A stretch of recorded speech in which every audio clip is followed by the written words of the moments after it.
Last time. I don't care if I fuck it up. 5, 4, 3, 2. Hello and welcome to No Particular Order Manabicus.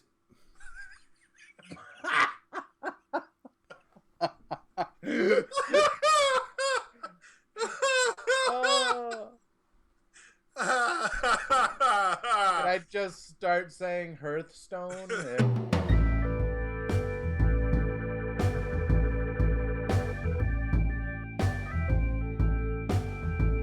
Okay, as always, we're going to get right into our lists. These are our top 5 favorites, personal favorites, arguably overall, make the case that these are the best of all time, perhaps.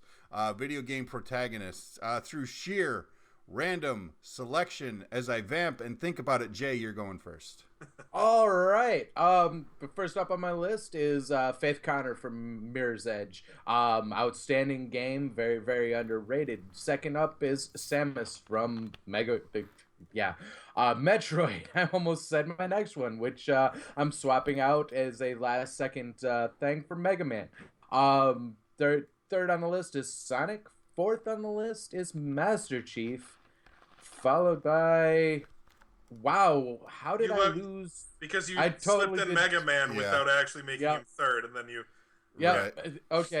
You did name 5. You just lost. Yeah. You just lost I just lost one.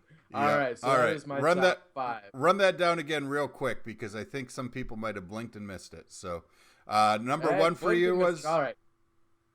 Faith Connor from Mirror's Edge. Great, okay. Underrated game. Samus from the Metroid series. Sonic the Hedgehog, Master Chief, and Mega Man. All right, awesome. And let's see. I'll go in the middle this week. All right, first up on my list. No surprise for those of you who have paid attention, which I know you all do. Commander Shepard, particularly FemShep. Commander Shepard. For me, it's FemShep, though. In Mass Effect. Absolutely love that series. Love the protagonist. And yes, the Christ figure was named Shepard, but it was really good, so I'll let him slide. Thomas. Thomas from Thomas Was Alone. He is I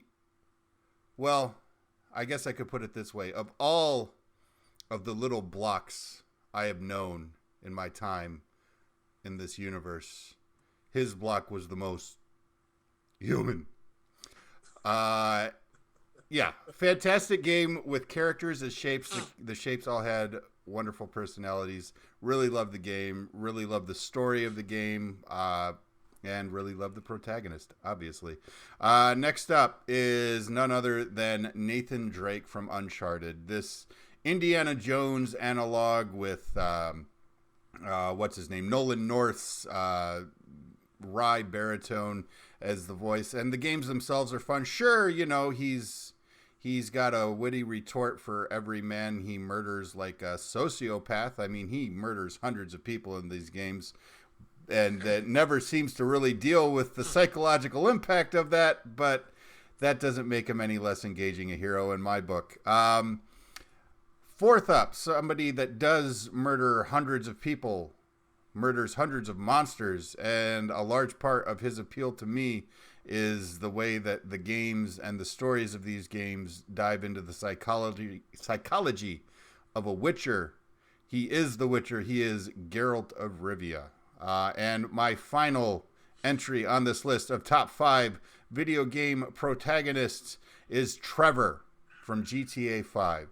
He is not lovable. He is not even likable. In fact, when you're playing him, you kind of feel like an asshole, and I think that's the point. Of all the protagonists in GTA 5, or in GTA games in general, GTA 5's Trevor is the first one that actually seemed to be an expression of the mindset of the type of sociopath that would do everything in a GTA game that a player actually does. And that's why he makes this list for me easily. And we're going to bring it to TJ to round us down. All right. I'm going to start off with John Marston from Red Dead Redemption. Because he actually had such an engaging arc, a character that changed over the course of the story in a way that you don't often see in video games. And then I'm going to follow it up with a character who never changes ever. That's Mario from like every game that Nintendo has ever put out. But I like him for that reason. I think that he became more personified as time went by. But I liked this cipher of the character where it was just kind of a blank slate guy. He was the guy that you controlled when you were a kid. Next up is Chell from Portal. I think that it's really interesting trying to make a character that is somebody you can identify with, somebody that you can care about, and never have them speak. And if anybody can do it, man, Valve. Valve does it very well. Following up on my list is Ezio Auditore from Assassin's Creed. Assassin's Creed 2, and then the sequels to 2, Brotherhood and Revelations. And then there was another one, I swear, but I can't remember off the top of my head. But out of all of the Assassins that you got to experience their lives in those games, I think Ezio was the one who captured my imagination the most. And then I'm finishing off my list with a kind of pairing that sounds like it should be a rock band, and it's Alucard and the Belmont clan, the general protagonists of the Castlevania games. All right, so some pretty good entries there. Jay, yours was very brief. I appreciate that. Usually you're the most rambly of us, but you were like bang, bang, bang this week. You got me all hyped up for the knock it out and do it kind of thing. You're like, let's just get it done. I don't really want to be here.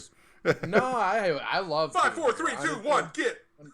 Yeah, exactly. All right, so but honorable mentions. Yeah, you guys had some honorable mentions. I actually recycled mine into my list or gave them to Jay. So, did they all end up?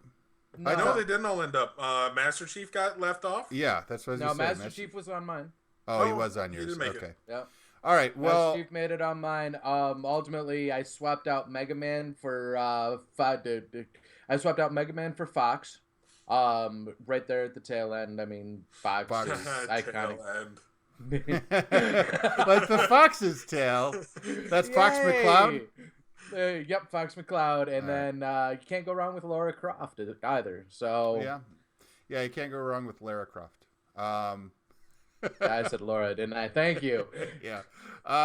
No, for me actually, my honorable mention, because this almost did make my list, would be Booker DeWitt and or every protagonist from the Shock series. Yeah. Because those are all really interesting protagonists to play.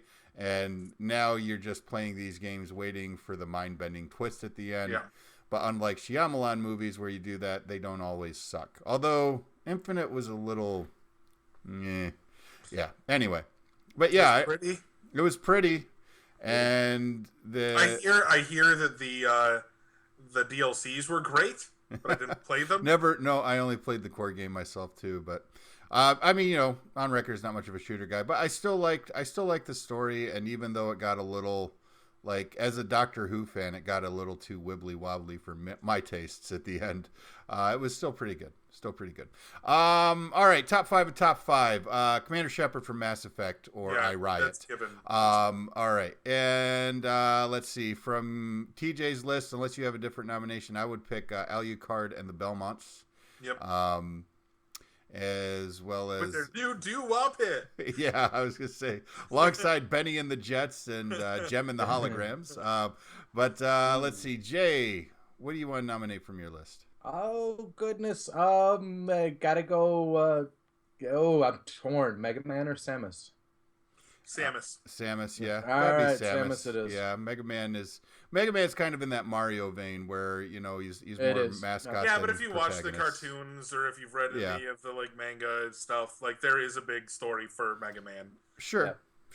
But that's why my next entry on the list, though, he does have a big story, but he could not have that story and still make the list. Geralt of Rivia, absolutely. And then one more from you guys.